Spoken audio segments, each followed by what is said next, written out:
Flying a single autonomous drone already has its challenges. Now multiply that by 25. That's what scientists at the University of Southern California are doing, creating flocks of coordinated drones capable of intricate, synchronized maneuvers.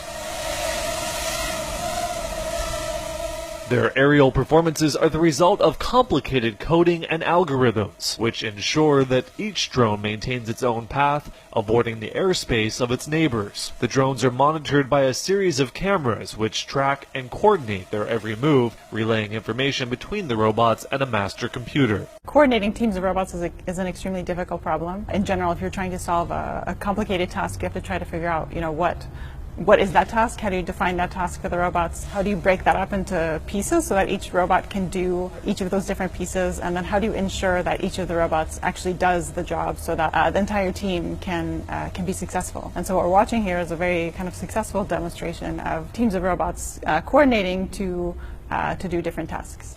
Those different tasks could range from things like search and rescue to coastal and border surveillance to wildfire monitoring. The idea for teams of robots is to do things that are challenging for humans to do, or even impossible. So going into collapsed buildings, an aerial vehicle can fly through gaps, whereas a vehicle that might be on the ground might have difficulty going over some kind of rubble.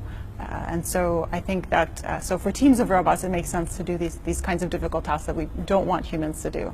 The USC team is working to create a simple controller, say via a computer or tablet interface, that would one day allow someone to easily control drones using an established